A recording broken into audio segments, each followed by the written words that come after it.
So let us do some calculations of something moving. We'll start with idea of speed and distance. So we'll use trinket again.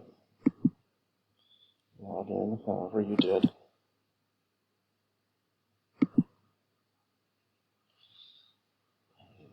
Up here with a name, new video, new trinket I should say. We'll use GlowScript, although we won't be using the picturesque aspects yet. And I think I will use a name, distance.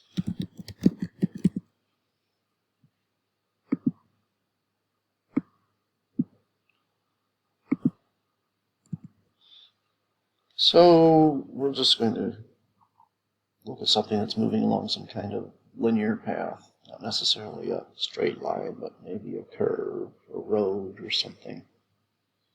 And distance and time, how far you've gone along that road.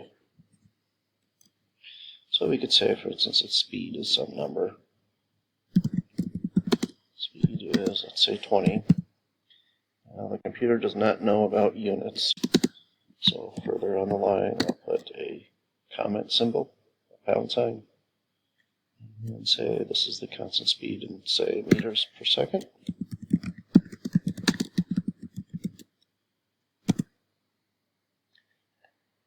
And suppose we want to say how far we've gone along this path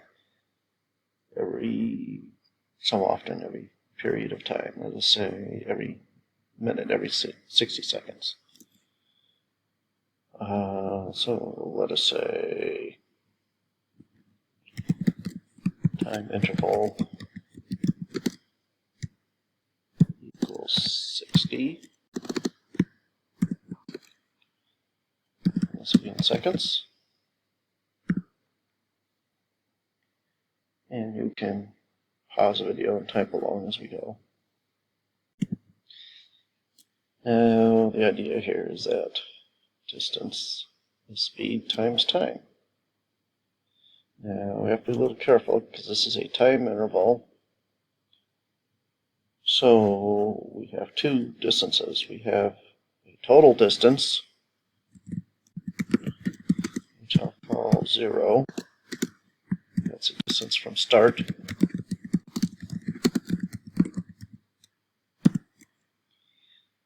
And we have the distance that we go during one particular minute, one particular 60 seconds, so we can call that, good word is displacement, or distance interval. And that is going to be how far you go in a given time is the speed. So we take speed times the time interval.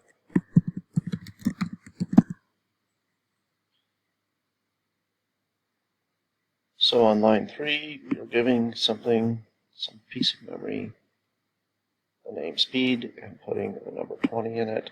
On line 4, giving some other piece of memory, the name time interval, putting the number 60 in it.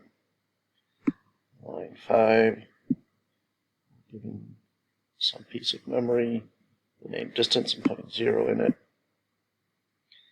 And on line 6, we are giving something the name distance interval, the distance for every minute, except it's being calculated, so the computer will take what it has stored in the speed area and multiply it by whatever is in the time area. And I suppose we want to keep track of total time. I'm not going to call it time because that could cause problems. T equals 0. This will be time from start.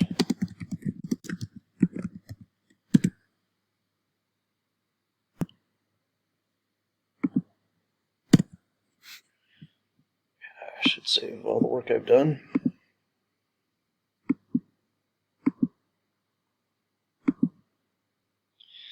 I'll run it, but it doesn't do anything yet.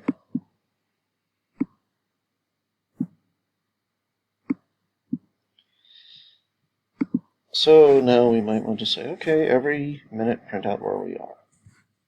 So we can do this at the beginning. Print time at this time.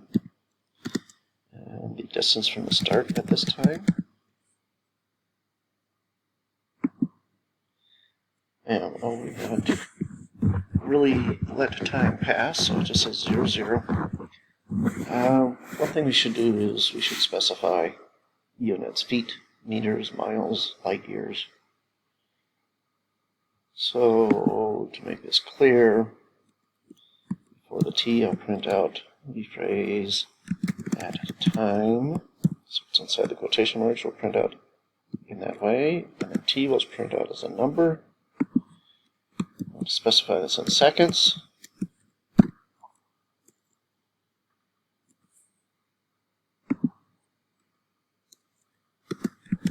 At distance, and we'll specify that's in meters.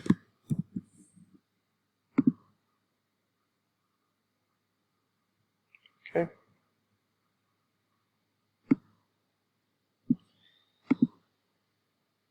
So we want to keep doing this.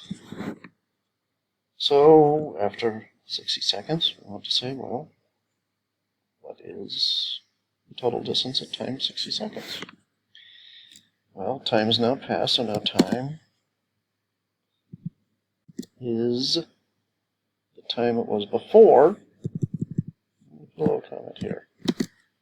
New equals old plus change. So after a minute is passed, before the minute passed, the time is 0. And after the minute passed, the time will change by time interval 60 seconds. So how do I do that on the computer? Well, new time, T, is on the left side of an equal sign. Right of this equal time, I put T again. The T on the right side is the old time, the original time. And adding to that, the time interval, the change of time. Just look at this mathematically, it's nonsense. But in computers, it's saying on the right side, you're taking whatever T is now, adding to it the interval of time, and then you're putting that back in the location that we're calling T for time. So it's a way of updating the time. The same way, we can update the distance. The new distance equals the old distance, plus the amount the distance changes by, the distance interval. Distance int. And then we can do that print statement again, and I can just copy it.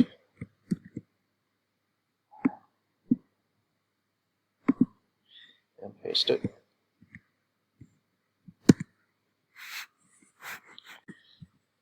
So now if we run it, it should tell us where we are at the end of the first minute. Does that sound right? 20 meters times 60 seconds, 12, yeah, sure, I think that's right. Okay, so we want to do this for a while, say for an hour. So we want to keep doing these 3 lines. Do these 3 lines over and over and over again. Let's do it again. I didn't get all 3 of them copied. Let's try that again. So the 3 lines I want to do over and over and over.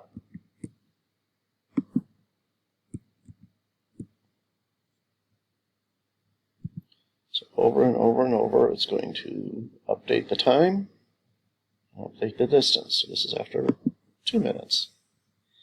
Okay, looks good, so we can keep doing this. I've already got these 3 lines on the clipboard, so I can just keep pasting.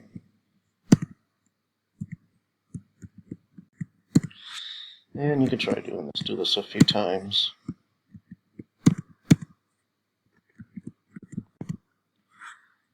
Didn't really keep track, but let's see how far we've gotten.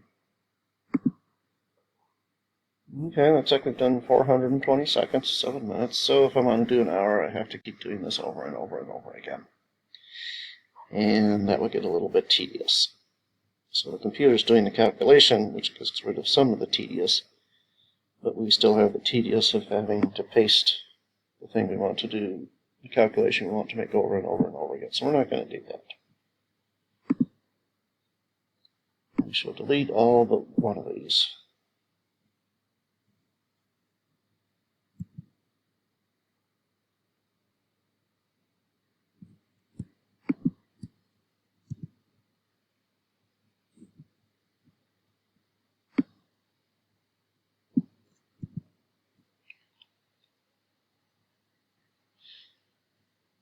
So we want to be able to do these 3 lines over and over and over again without having to type them over and over and over again.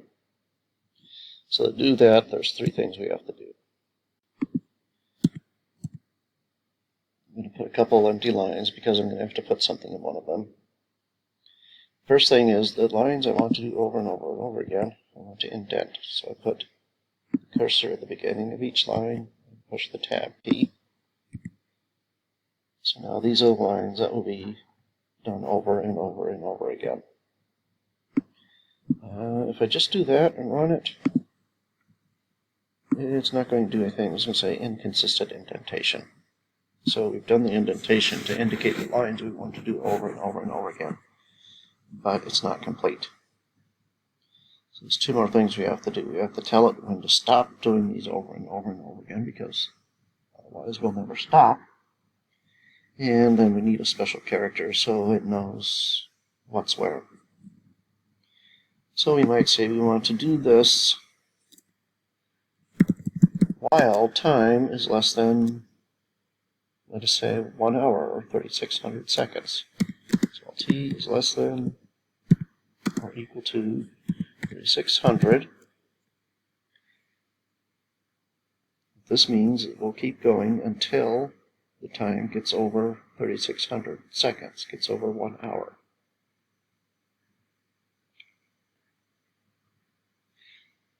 Okay, if I save this and run it, nothing happens. I go down and look for the error. It says the line while t is less than or equal to 3,600 must include a colon. That's something that Python, as a rule, insists on. When you have a setup like this, the line that's telling you basically when you're going to quit has to have a colon at the end.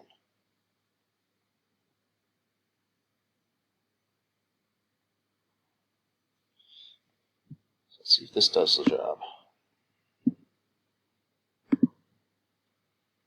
And it sure looks like it. Now you'll notice that it actually goes to 3,660 seconds.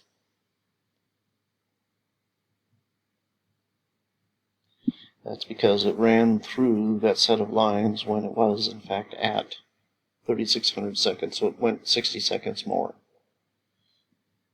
So to keep it from doing that, I can change the less than or equals to just a less than.